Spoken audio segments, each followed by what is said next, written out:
Ethics in archaeology have evolved over time. Initially, there were no rules or codes that regulate the exploitation of archaeological sites. Also, there weren't any professionals, only amateurs dedicated to unravel the myths of antiquity. Some recognizable are Hiram Bingham, Howard Carter, Henry Schliemann, William Flinders. The main objective of the discoveries was gaining popularity and consolidate antiquarian consisting of vast collection of artifacts from around the world. This romantic idea of the antiquarian explorer was nothing if counterproductive to the development of archaeology, because they didn't possess the necessary knowledge for the preservation and classification of material culture, which also led to the existence of black market for historical artifacts. After the professionalization of archaeology, large universities began immense research around the world, forcing to consolidate the legacy of nations because of the growing nationalism of imperialist era. It is after Second World War and the creation of ONU that archaeology begins to have certain codes of ethics, especially in maintaining artifacts and the ways in which sites were excavated, establishing itself as one of the objectives of the discipline, documentation and publication of data, and gathered knowledge to avoid the black market and the destruction by the citizens of patrimonial monuments.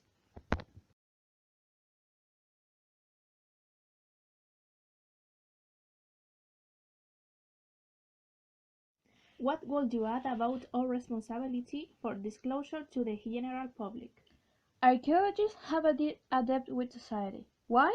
Because we have always focused on a discussion of information between and for us. However, in reality, we have society to thank for the funding of our investigations. We have to give that back to society, and now we are doing it. What responsibility does the archaeologist have with an archaeological site? It's part of the ethic of an archaeologist not to dig an archaeological site without justification, meaning without an already raised question with relevance to the historical knowledge. Also, there must be a previous planning of the investigation evaluating the best methods and techniques to proceed, as well as the analysis methods and techniques of the found artifacts. What responsibility has the archaeologist with for the country in which he is investigating? To know, to respect, to comply, and to make others comply with the natural law of cultural heritage. Ask the relevant organization the permissions to make the archaeological investigations, and report to the Cultural Patrimony Organization of said country the existence of every known archaeological site with its location, its state of conservation, and its cultural relevance, with the end of taking cautionary measures for its protection. What ethical problems do you, as a Chilean archaeology student, perceive in the national laboral camp of said discipline? I think that the patrimony laws aren't well respected, because many times the great mining, forestry, and energy companies manage to appropriate zones of archaeological sites, where none are unknown, and even if they are fined, this punishment doesn't represent a great damage to them, which is why they manage to get away with it, and many archaeological and patrimonial zones are damaged or even completely destroyed. In terms of work ethics, what should an archaeologist always remember? An archaeologist should always remember that the objective of his or her work is to, through material culture, generate a discussion about our ancient history. That finding these objects are not the end, but they are just a means to an end. Also, we should remember that we work not only for us. Our discoveries must make an impression on the general public. Doesn't matter how big or insignificant that is. What should an archaeologist avoid to do because it's ethically wrong?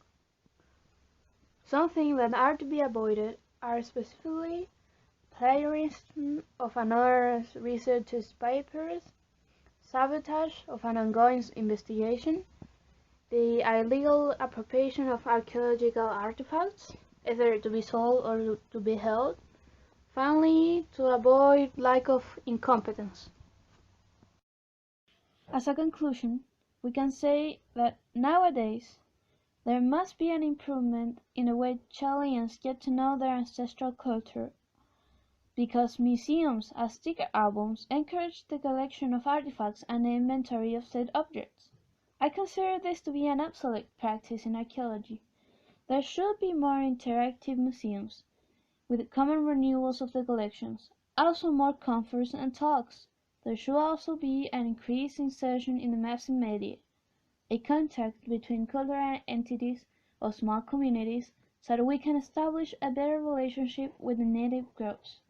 Because conservation of the native patrimony does not concern only native cultures, rather it concerns all of us as humankind.